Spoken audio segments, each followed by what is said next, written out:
Hello, and welcome to the Keeping Your Keys podcast. Today, I am sharing a conversation that Kristen and I had about Medea, a very complex witch, queen of shadows, poisons. She is a spirit that challenges us to go into our own wounds and to explore them with curiosity, with empowerment. I'm very, very fond of Medea, and I've been thinking a lot about Medea for two reasons. One, on March the 7th, I'm giving a talk as part of the Botanica Obscura conference on Medea, and Kristen and I will be doing a demonstration on how to craft Medea's flying ointment.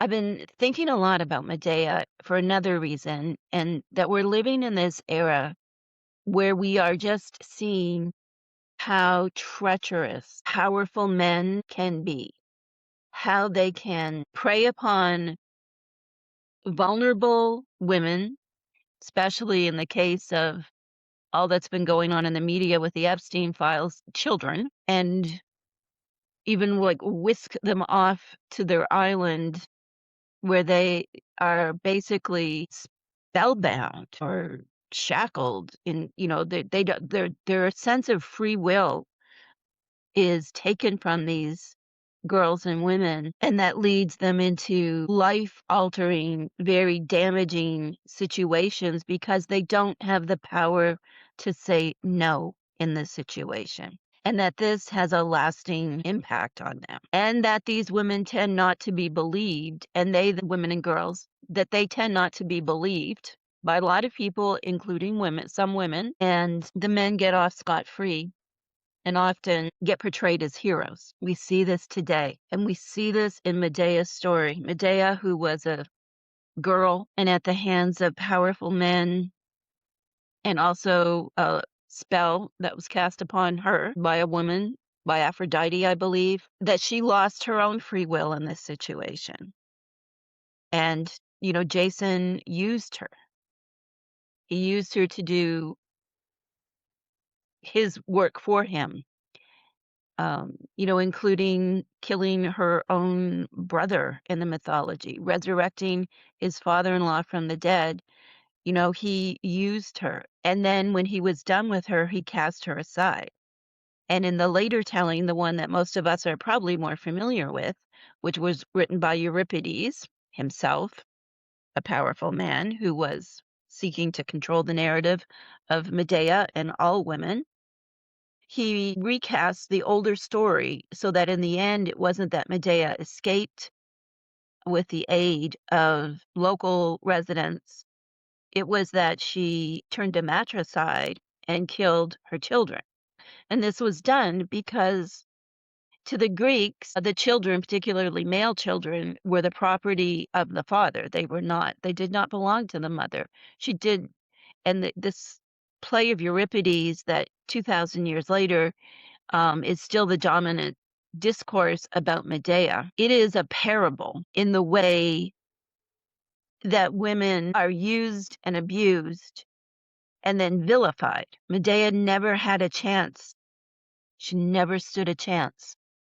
We can say in the myth she was enchanted by a spell, or we would say that was grooming today. How many women are complicit in the grooming of girls and women and then handing them off to powerful men who use and abuse them, drain them dry, and when they're done with them, they cast them aside.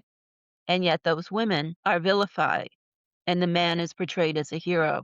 This is a powerful, powerful story. We were talking the other day in a class about Medea. I was talking about the fact that I was going to be giving this workshop as part of the Botanica Obscura conference. And at the end of our session, I started talking about Medea for those who can attend the conference. And I was talking about how, as someone who has been subjected to sexual violence and other things in the past, that I can relate to the Medea story in the same way that I relate and have empathy for all victims of sexual violence. And I'm just so done with men getting away with this. Kristen and I have been watching a program called Riot Women. Highly recommend it. It's a British show from one of my favorite TV show creators, Sally Wainwright. And in this show, there's some very disturbing scenes, and it's just an exploration of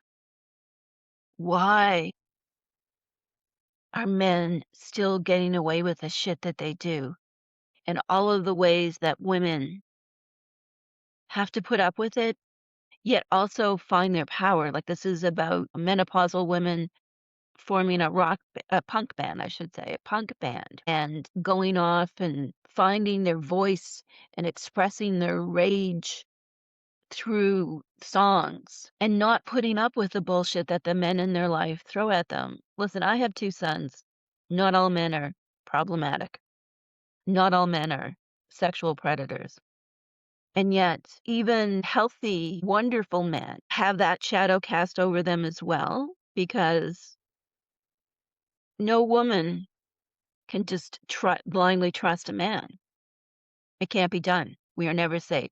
So back to this full moon salon when I was talking, I said, well, I was talking about my own experience. I think some of you can relate. And Kristen said, I think everyone here can relate. Like, as women, we have all had experiences like this. And I think Medea, as a spirit greater than the myth, she is that witch who knows what it's like to go and be subjected to that, and then ultimately escape and find her power. She knows what it is like to have her unique magic exploited. She knows what it's like to be used and cast aside. And I've been working with Medea for a long, long time. And my experience with her and others who I know work with her, she is the queen of shadows. She is the one of poison, and the poison that heals, because the only way to heal ourselves from our traumas and to keep the fight going so that sexual violence is not acceptable and that the perpetrators are held accountable, we need to go into the shadows. This is not a love and light situation, witches. And Medea can be a powerful, powerful archetype to work with as we learn about the poison that heals. This is my book, Entering Hecate's Garden. The introduction is written by Medea, and I'll just read a little bit of this before we switch to the convo that Kristen and I had. There are many stories told about us. Few of them are true. You already know that, for you are one of us. This is not a new story for you, but a memory long forgotten, long awakened. Whether you're called to green witchcraft, which this book is dedicated to, called to healing from your own past trauma, or to advocate for those who are victims, I offer you this conversation and the power that Medea offers us to heal and change the world. Hello and welcome. Today we are calling upon Medea to join our circle of witches as we explore our understanding of Medea, Medea as a historical, mythological character, and ways that you can connect with Medea and work with Medea. So Medea, if ever there was a mythological character that deserved to have a candle lit in her honor, I think it's Medea, because she's misunderstood, vilified. And yet, Kristen, like, over the years, we have seen so many witches find deep healing in connecting with the spirit of Medea. Yeah. And this is what we'll be unlocking in our time together. So let's light a candle in her honor. Welcome in Medea. I have a really deep and long-standing association with Medea, quite surprisingly. I wasn't expecting Medea to come through as an important spirit to me. I wasn't seeking Medea. And yet she really came to me. And this is at a time when I was working a lot with Circe. who may be her aunt or sister, depending on the mythology. And Medea came through. And at the time, I had never heard of anyone working with Medea. All I knew was the common version of Medea, which is from a play by Euripides, where she murders her children and does all kinds of things that you might interpret as nefarious, depending on your lens. And so I embarked on a deep quest to really understand Medea, and this resulted in me publishing a blog article about 8 or 9 years ago on Medea. And as with all things Medea, wherever she goes, she can incite some controversy. I can relate. And so it did at the time. And then I wanted to go deeper into Medea and why people had strong reactions to her one way or the other. She's not a figure that people are blasé about. Right. Like when she comes to you, it's very strong and very potent. And if you're resisting working with her, which is really, I think, a key to shadow work, if you're resisting her, then you're really going to hate on her. Yeah. Right. So She evokes strong emotion. yes, she does. And it's just like the choice is ours. Whether we say, why am I having this strong reaction and go deeper into why we're so activated and potentially heal some part of ourself, the part of ourself that was so activated, or, you just project it outwards. So, I mean, this is the key to Medea. So we're going to be diving into Medea. The blog article led to a time of really deep connection with the spirit of Medea as really a representation of the archetype of the witch, what we would call a witch today. As this powerful woman who works magic, particularly with herbs, and how misunderstood her motivations were, and also how that spirit can be manipulated by men in power. Yes. And for me, at the point I was at in my life, and yet keep in mind, this was during kind of the pinnacle of the Me Too movement. It made a lot of kind of cultural sense at the time that Medea was really with me. And then I wrote a book on magical herbalism called Entering Hecate's Garden. And Medea actually insisted that she write the prologue to the book. And I remember thinking at the time, no, just write a normal prologue or just ask someone to write it. It can't be like a channeled message, but it ended up being a channeled retelling of Medea's story, of things from her perspective. And we thought we would start our conversation today by reading that. You ready? Yeah. Okay, let's dive in. Prologue, Medea's Truth. There are many stories told about us. Few of them are true.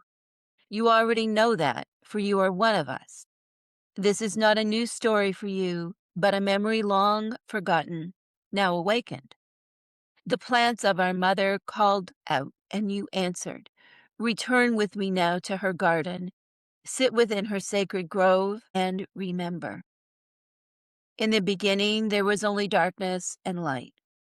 They bore a child who became our mother. With her first breath, she created the universe, and with her second, her children.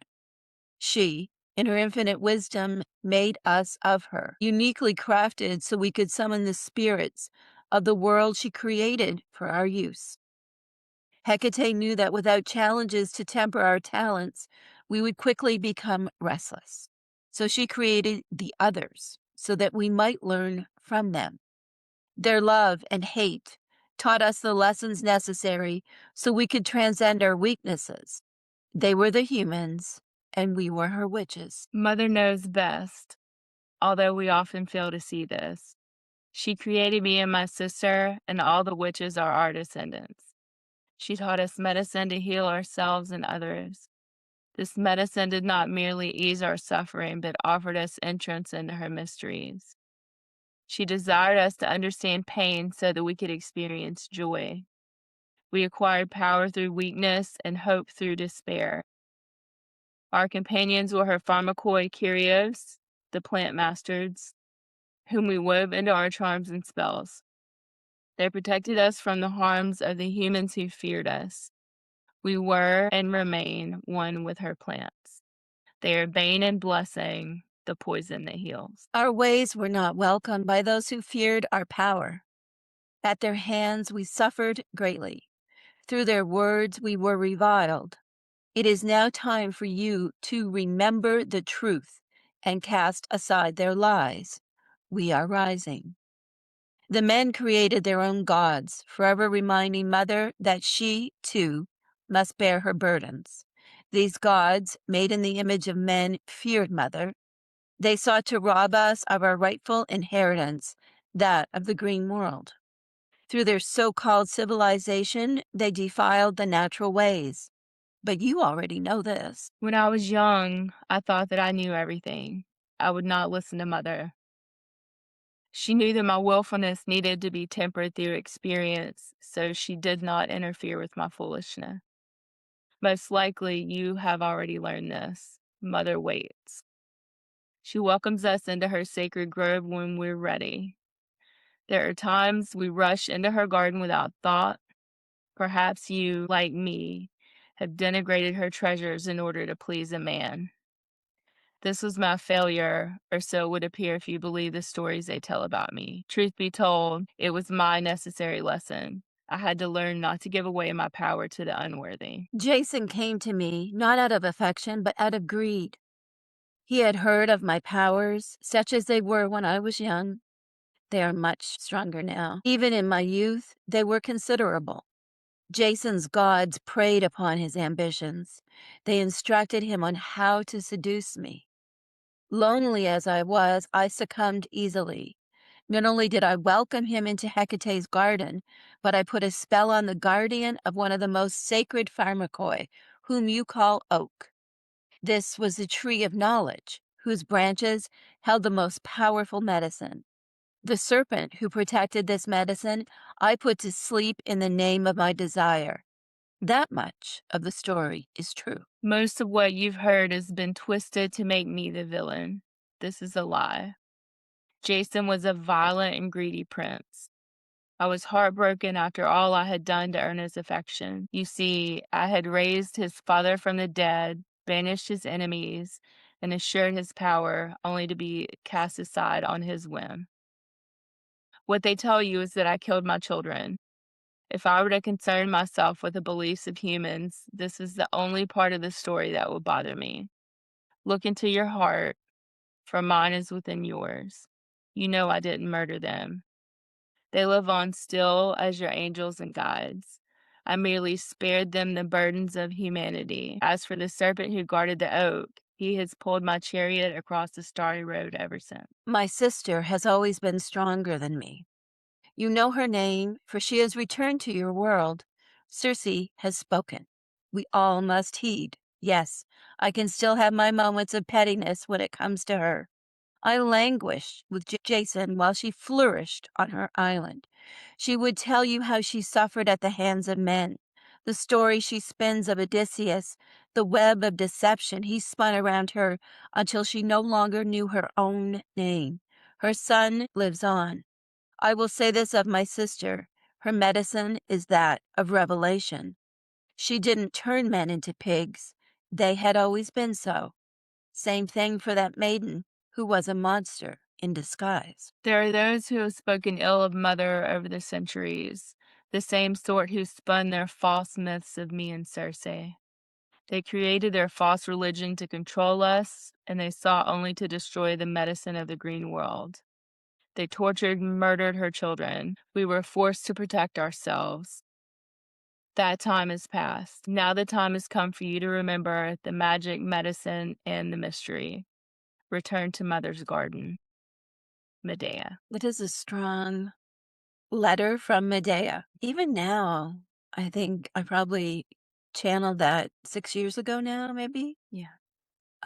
It still makes me quite emotional because I can feel her presence. I don't know if you're feeling like Mm. that presence, the full body tingles that reading that passage brings her to us. Yeah. And when I was compelled to write that, it was like She always stands kind of behind me to my left, and I just get the full body chills. And, she says things like, remember. Yeah. I feel it in my heart center. It's like she evokes that sort of righteous rage. Do you know what I mean? And Mhm. forces us to look at the uncomfortable thing. Yeah. And I think also to know who we are, Yeah. one of the biggest challenges I've had in my own life, and that Medea has been and continues to be very helpful with, is trying to fit in places where I'm unwanted and don't belong. Yeah. And Medea is like, enough. Enough. No, you are who you are. We, um, and I think that's one of her key messages, Yeah. right? You are who you are. Stop trying to be other, and that the world can be a dangerous place for people like us. And then we need to be mindful. We need to be mindful of the potential traps and succumbing to the enchantments of the patriarchy, of the power structure, because that's not where we belong. And yet at the same time, they will try to lure us in different ways. Yeah. And I think Medea is also a reminder to like give yourself grace, like when you are pushed into that corner. Do you know what I Mhm. mean? Like when you are influenced by others, be it the patriarchy or, societal standards. Like, Mhm. Medea is like a reminder that we all can really, really fuck up Right. and still like have grace for ourselves. And that trying to be something we are not will inevitably lead to ruin. Yeah. Like holding grace for ourselves, and also when we're tempted by those things to be like, "Oh, I know how this story goes." Yeah. Okay, so we're gonna be talking a lot about historical Medea. So the common version of Medea, in a nutshell, comes from different ancient sources. Euripides' play about Medea, and also Ovid wrote about Medea. So Ovid, of course, was a Roman who was inspired by the earlier Greek works such as Euripides. And so we're going to dive into some of those passages from different historical works that discuss our beloved Medea. So this is one that both you and I really love. Yeah. I don't think this is how Ovid meant it. I don't think he meant it to be an inspirational prayer for witches, Right. but we love it. Y- O night, faithful friend of mysteries, and you, golden stars and moon, who follow the fiery star of day, and you, Hecate, goddess with threefold head, you know my designs and come to strengthen my spells and magic arts, and you, earth, who offer your potent herbs to magic, and airs, winds, mountains, streams, and lakes, and all you woodland gods, and all you gods of the night be present now. So what does that evoke for you? Power is the first word that comes to mind, but also sovereignty. Like that this is a woman that knows her worth, that like holds her power. Do you know what I'm Mhm. saying? And it's just so, I don't know, like I feel it right in the heart center again, like this call to Hecate. Like it's just, I don't know, it's just worded so beautifully. And like you said, like there's something to it, like that this was maybe, not written in the light that we perceive it, but it is so deeply, deeply moving. Like when I read it, I feel it, like when I read it, I feel that call to Hecate. I feel that call to the natural world. Like I feel it reverberate through me. Definitely. And that, of course, is the great Maria Callas performing in the opera Medea. It's stunning. Yeah. So we have photos throughout our conversation today, and we'll make sure a PDF of these slides is linked so you can download the sources and really absorb these photos, because Medea has captivated artists and authors for thousands of years. And we've from all that we could find, we've selected different images that really we think evoke the spirit of Medea into our circle today. So this is more of a psychological book discussing the meaning of women in magic in the ancient world, Daughters of Hecate. You can get this from most major online booksellers. It's an academic book. It's a little pricey. It's a very, very worthwhile treat to yourself. So Medea was known to be a great beauty. And that's also very, I think, important in understanding how she was vilified. So Mhm. I'll read this passage. This comes from the Argonautica. The Argonautica is another telling of Medea's story, but this time focused on Jason as the hero. Now, soon as ever, the maiden saw the light of dawn. With her hands, she gathered up her golden tresses, which were floating round her shoulders in careless disarray, and bathed her tear-stained cheeks, and made her skin shine with ointment sweet as nectar.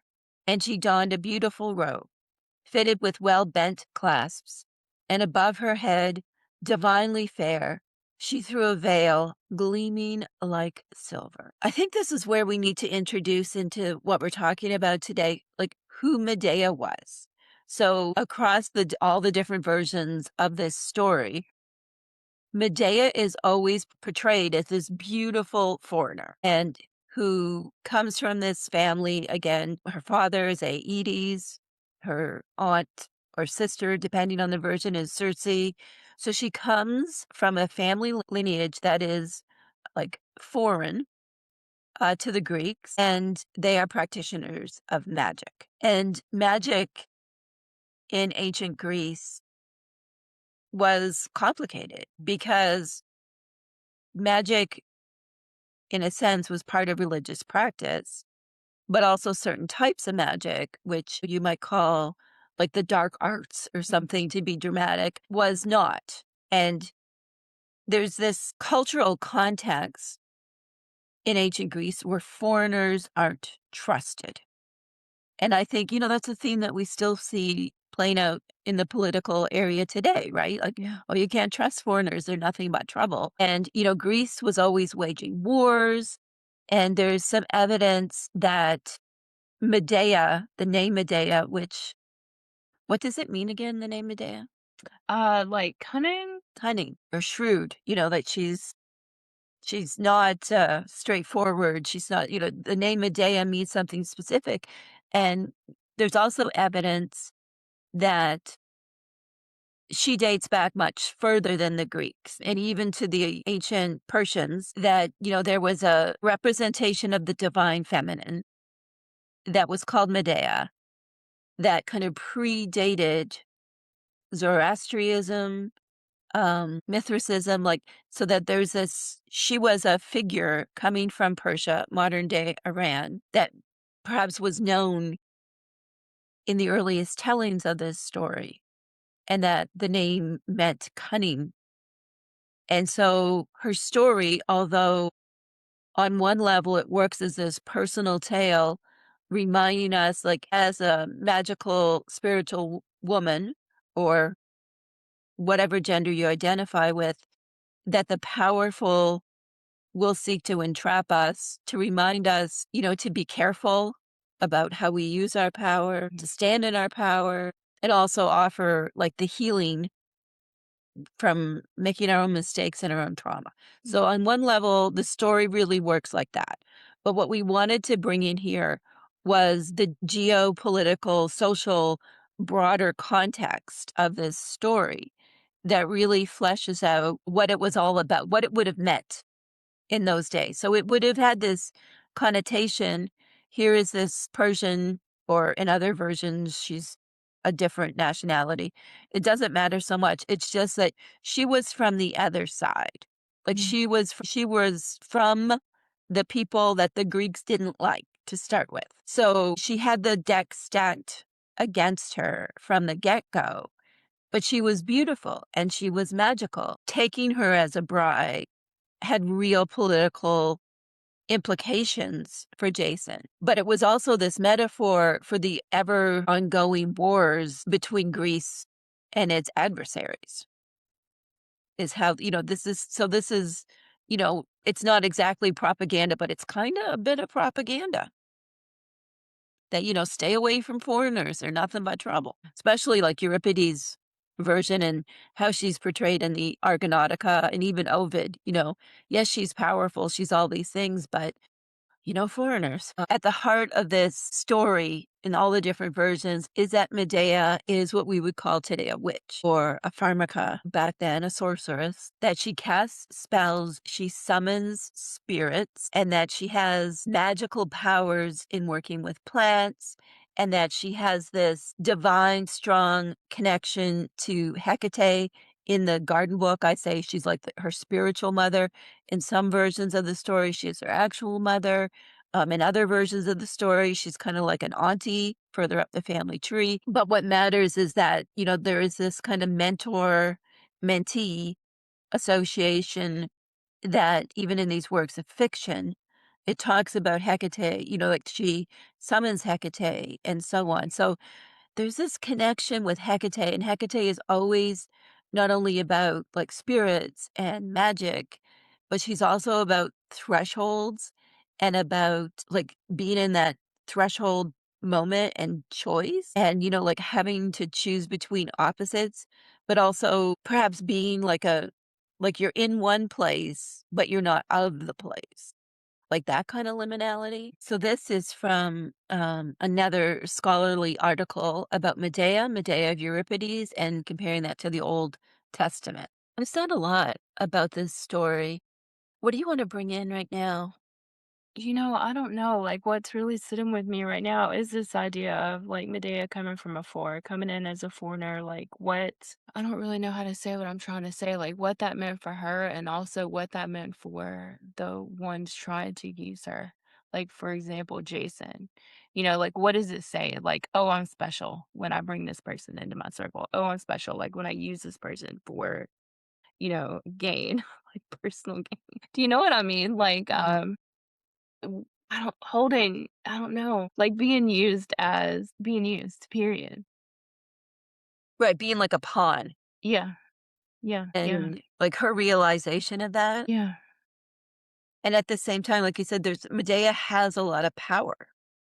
yeah, And I think like maybe this is about like the power of our shadow over ourselves. Like the shadow can still have a lot of power. We can be motivated, we can do things, even magic, thinking that, that we're doing the right thing, but it can be like kind of driven by what I would call shadow energy. right, and also what happens when that power is exploited by others. Right.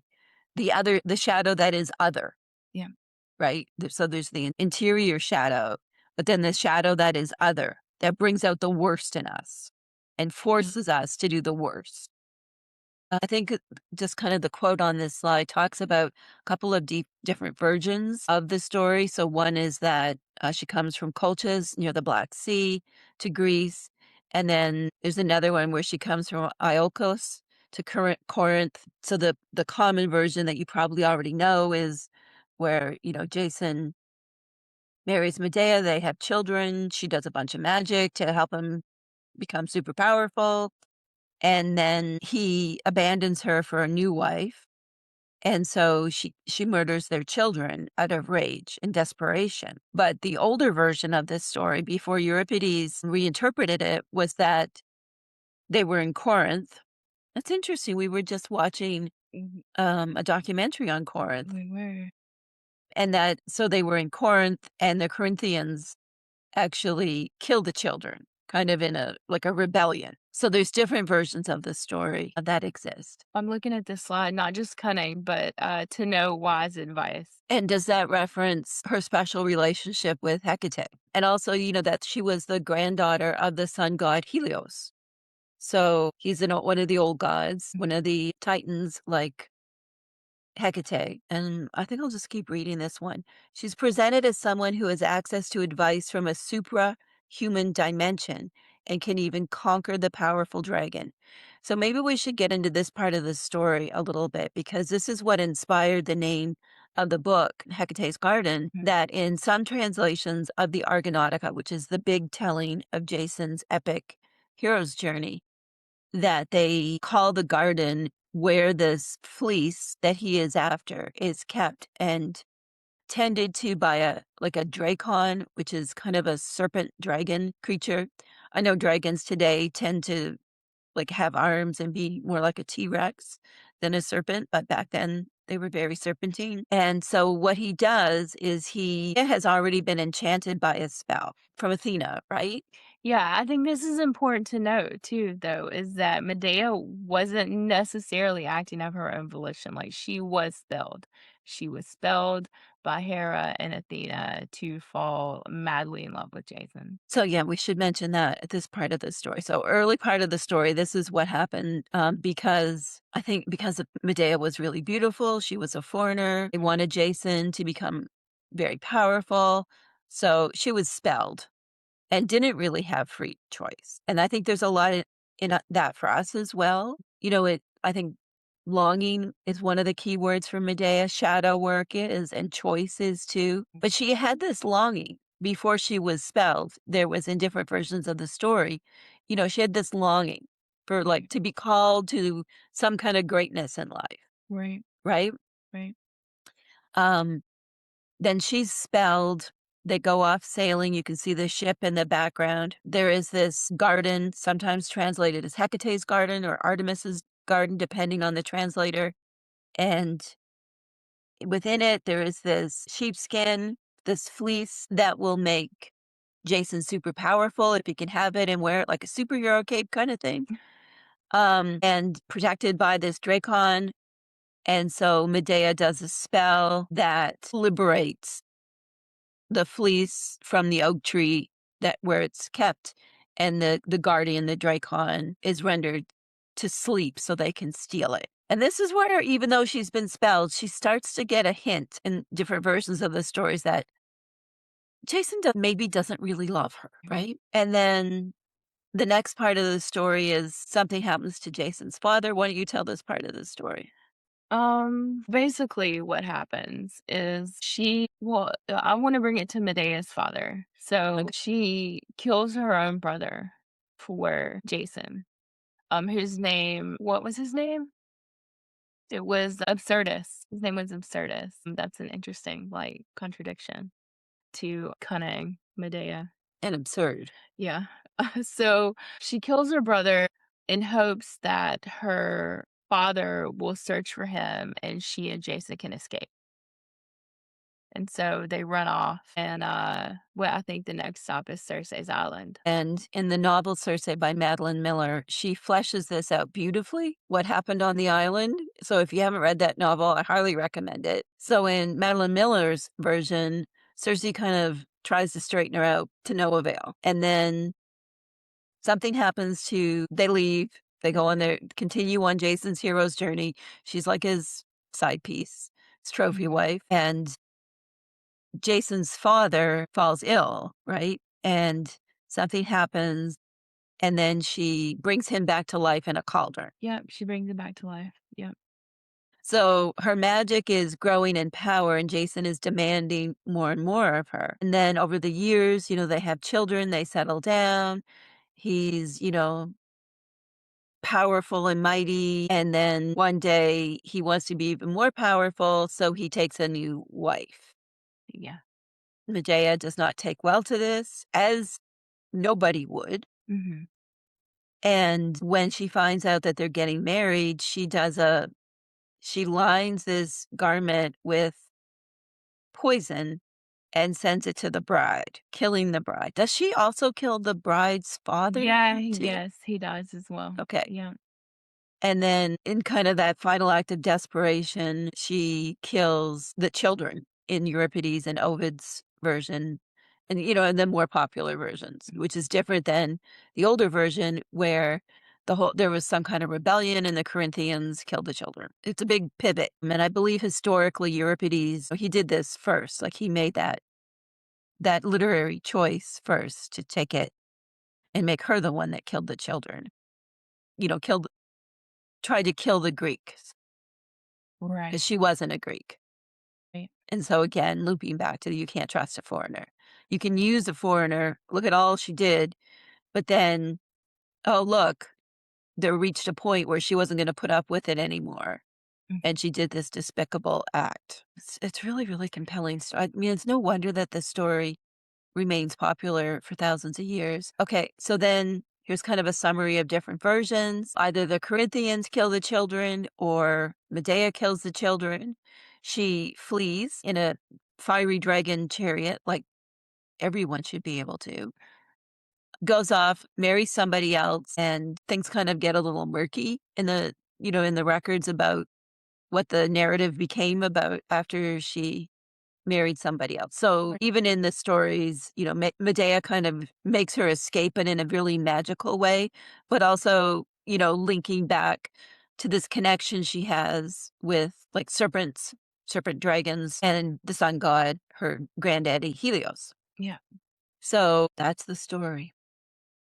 But there's always this longing that starts with her when she was a young girl, this longing for power, this longing to belong, and that, killing her brother and getting the fleece and the other things that she did for Jason, like all of these kind of deeds that she did, these spells, it was this longing to be accepted. Mhm. But she was spelled. So like we always have to keep that in mind that she was under this powerful spell. So filter that through all of that. Yeah, but it doesn't make the longing less strong. Right. So then the question becomes like, what what choice did Medea have? Right. Even in the version where she kills the children, well, what should she have done? Should she have just killed herself? Right. Right.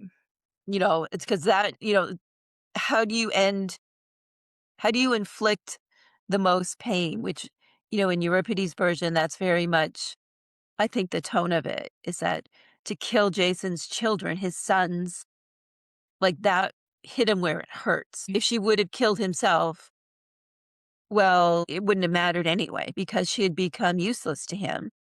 She wouldn't have had access to the children because, it was a different world and he would just have kept the children. She wouldn't have seen them again. Right.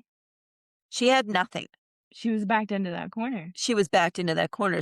I think and this is, I write about Medea in my new book, Entering Hecate's Cauldron, and, about teaching us to stand in our power and bring shadows to light and explore like the issue of choice in our own life. Mhm. I like to think of it metaphorically, like the Mhm. killing of the children, like, it's seeing the children as representative of, the fruition of this life that she built with Jason, like, they were, like, maybe their hopes and dreams and you know what I and so, I mean, what do? Like, you put an end to it, like, you put an end to it. Like the Uh, spell is over. yeah, in order to move forward, and in order to, step away and take a step back and, like, reevaluate things, like, you have to put an end to it. And it can be like brutal. Yeah, You might need to burn things down yeah, in order to be reborn and go off in whatever your metaphorical version of a fiery chariot is, right. right? I feel like I wanna say too, like, to bring it back around to what I was saying in the beginning, I think the greatest lesson that Medea brings is wisdom. Through wisdom. One thing that scholars and other people talk a lot about is like how Medea violates the assumption of unconditional maternal love. And I think there's wisdom in that too. Yeah, That if you're a mother, that you're supposed to just love your children and never harm your children, and it doesn't matter how much you suffer. And I think part of her appeal is that she violates that she dares to kind of say, like, I choose me. And I think for anyone who's a mother, that's a struggle that's ongoing, like from small things to big things, right? Like, I choose me. This is an older compilation. Again, it's a scholarly book, but it's really interesting. And I think it's still available and you might be able to find it used. This book on Medea, which was edited by James Kloss and Sarah Illes Johnson, who you may have heard us talk about before because of her academic work on Hecate and really bringing a lot of the historical understanding of Hecate, making it accessible to others. She's done a lot of amazing research, so we highly recommend that. And This book has provided a lot of like insights and helping us to make some connections. So we do really recommend getting a copy of that if you are interested in Medea. So here's another thing that we haven't really got into yet is that Medea can help us deal with our own trauma and tragedy. Yeah. And there's an excerpt from the book we just mentioned, and that talking about a ballet, Medea and Jason, that was written by Jean-Georges Noverre after his mother's, or sorry, Franz Grillparzer's trilogy Des Golden Vlies, which was written after his mother's suicide. And there's something about Medea that can help us process deep loss and grief and betrayal. That painting of her really, it's one of my favorites because you can see the longing and the loss, and so much is in shadow. And she's, she's mourning. Yeah. What is she mourning? Like, is she mourning the loss of the children? Is she mourning the loss of her own innocence, of her own naivete, of her marriage? So Medea continues to capture our imagination. And again, pulling from that book we mentioned a few slides ago, that she's a type, they say she's a type of female demon, feared in traditional cultures throughout the ancient and modern world, who specializes in killing children. So this is really unsettling. But this was a thing. I was thinking when we were preparing to do this, I was thinking about the folktale Hansel and Gretel, Mhm. which I think many people know, that so Hansel and Gretel are in the woods one day. The parents, like as it the case in many folk tales, the parents are like, "Get out of here, get away from the house. You gotta go exploring to get wood or whatever it is." They come upon this cottage, it's made out of sweets. Um, Things transpire. There's an old witch, an old crone that lives inside of it, and she threatens to harm the children, and Baba Yaga too, with Vasilisa. I think Medea is kind of different in the sense that she's attractive in this story.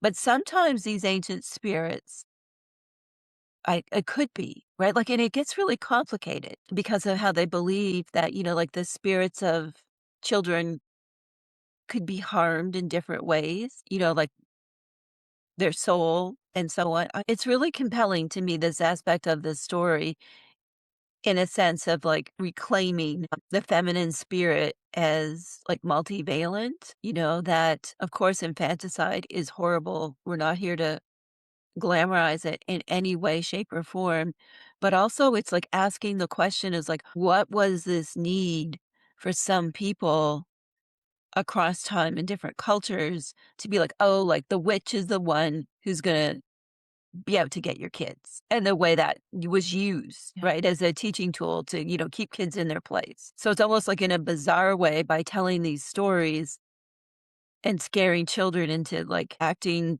in a safe way, that she actually ends up protecting them. Right, because it was a form of control. Right.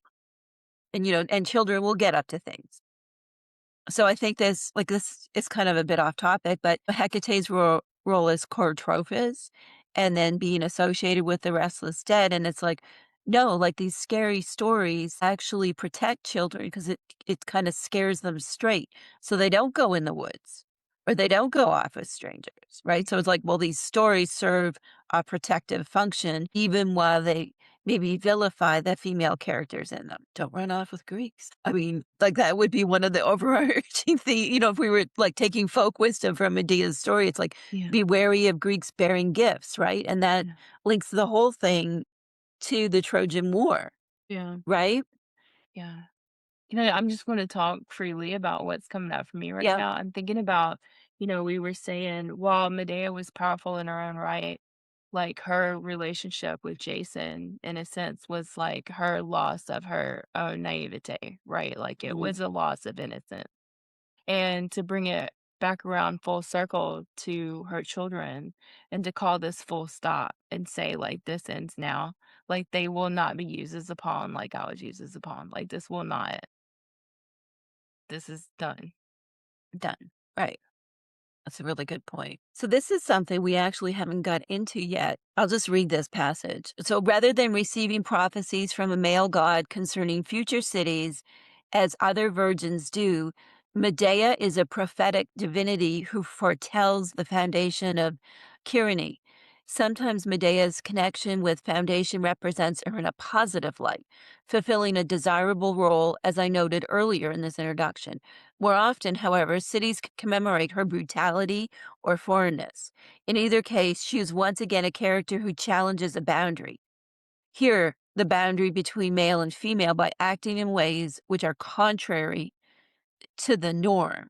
So Medea as the one we haven't gotten into this at all yet, but it's an interesting part of the history, is Medea as, like, the founder of cities, and that her spirit was often involved in different ways, like, in this divinatory role, but also as, like, she had this power because of, like, and we look at if we look at the myth with Jason, there was this power that you could use Medea as a force in the world to found a new city, like to stake a new territory, claim a new kingdom. And, there's something in that, isn't there, about like the way female power, like archetypal female power, can be used by the powerful that kinda goes beyond, Mhm. like, the kinda everyday manipulations, but it's like, no, she's so powerful, you can use her to help you found a city, and that she speaks oracles and so on, so it links her to, like, the ancient Sibyls, and also links her in other ways to Hecate. If we look at the history, it's like, oh, yes, so Hecate was very much involved in thresholds. She was known as Enodia, goddess of the roadways.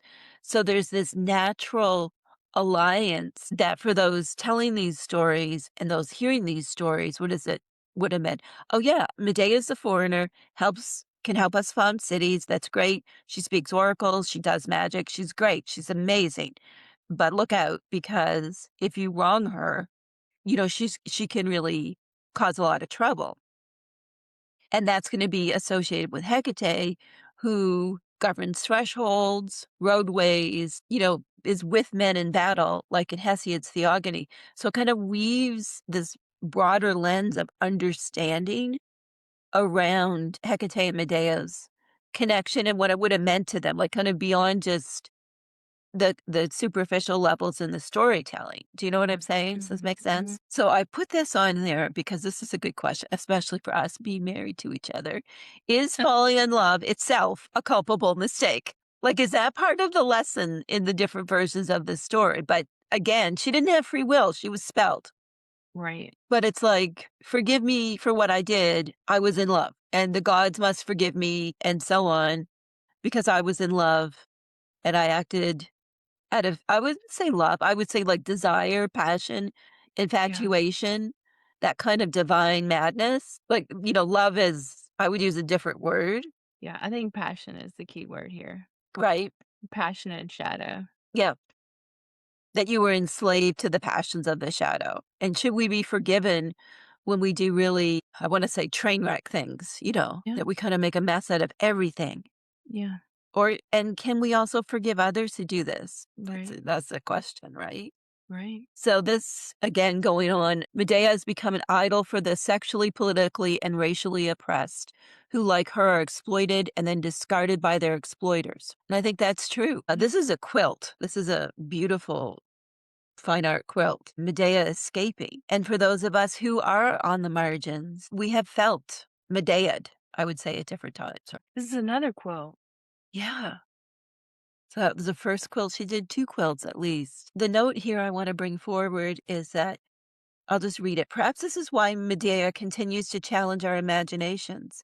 Like our neighbors, our colleagues, and the more distant people whom the news media bring to our attention, she evokes both our pity and our fear, our admiration and our horror. And we can see this playing out in so many ways right now, where immigrants and, things that are going on in the United States, you see people trying to help and people, who are just terrified of them and trying to and harming them. Mm. And you can see this idea of the foreigner and how it's still, like, playing out. So Medea as the foreigner is still something that's super relevant today. Medea slays her son upon an altar to avenge the betrayal of her husband Jason. Triptolemus from the Eleusinian Mysteries arrives on the sea, driving a flying serpent chariot to assist her escape, and so on. And then there's like this subtle kind of potentially, I mean, torches were used a lot in Greek art, but that could be like a symbol of Hecate, like coming, Ptolemus is coming, brandishing these torches, like the divine fire of the gods, because, like to think of who he was, that he rescued her. And again, it gets into the passage from the book. It's this idea of, her, like the way her character violates boundaries. And that can really be well, the book doesn't say this, but I'm saying this. Medea can really help us learn our own boundaries. But if we look at who's rescuing her in this depiction, he's Triptolemus. He's the high priest of the Eleusinian mysteries, presided over, that's Demeter, Persephone, and then Hecate played a central role as the threshold in these rituals and in the mythology associated with the rituals. So he's showing up with torches, which Persephone, Demeter, and Hecate all carry. So it's like, I'm here, I'm bringing the light of these goddesses to you to get you out of this predicament. That's really interesting. That little piece. All of the art is so interesting. And this is a line from Euripides that you really love. Do you want to read it for us as we wind things up? Sure. By the mistress I worship most of all and have chosen as my helpmate, Hecate, dwelling in the inmost recesses of my heart. No one will bruise and batter my heart and get away with it. I'm working with Medea. So we have a sigil of Medea that you and I put together. So I'm going to jump ahead and show them that sigil. So here is the sigil of Medea. You want to talk a little bit about what this sigil kind of evokes? For me, I think it's like a sense of reflection. Do you know what I mean? And then the fire brings that sort of like illuminating aspect. Yeah. And it is also like a key Mhm. that brings wisdom. Do you know what I mean? Well, I want to say like the phrase hindsight is 2020. Right? Yeah. Yeah. How about you? For me, it's this idea of the mirroring of shadow and soul and the connections. You can see the three lines as either like stitches that are holding them together, or you can see them as like barriers and boundaries Mhm. between the two. And then, the spiral energy, like drawing us into that mystery of Medea, which is, what are those boundaries? What are those thresholds? And I think with Medea, when I was channeling this sigil, one thing that really came through is this idea of like there are two sides to every story. Yeah. So thanks for hanging out with us. If you are called to work with Medea in Entering Hecate's Garden, I write a lot about her. The book, I mean, the prologue is written by her. She's there all through the pages in different ways. And then in Entering Hecate's Cauldron, there is a section on Medea. Medea does really call us into working on difficult aspects of ourselves, healing things we might rather avoid. So if this conversation we've had is really bringing Medea into your field, go gently. Over the years, we've seen so many witches called by Medea, and it's not a calling that is we go around cursing everyone who's done us harm. It's like that wizened Medea, like the full potential of her name, Mhm. right? That she has become the wisdom giver. So it's not kind of the pop culture version of Medea. It's this call to healing our broken pieces, getting over resentment, finding our own power, stepping away. Like if we have been bespelled, like breaking that spell that Yeah. we've been under. So it's not, I wouldn't want anyone to think, when Medea comes to you, all of a sudden we're running around poisoning our enemies. It's very much the opposite of that. I think we poison our enemies by standing in our own power and not engaging with it, and breaking curses and, generational curses and things. And I think that's the real meaning of Medea, not that we run out to the poison garden and get aconite and slip it into somebody's salad. She calls us to do deep work. And if you are feeling called in that direction, you're welcome to work with this sigil. And we would love to hear from you about your personal understanding of Medea. Thanks for hanging out with us. You're still recording. We should turn it off. Hail Medea.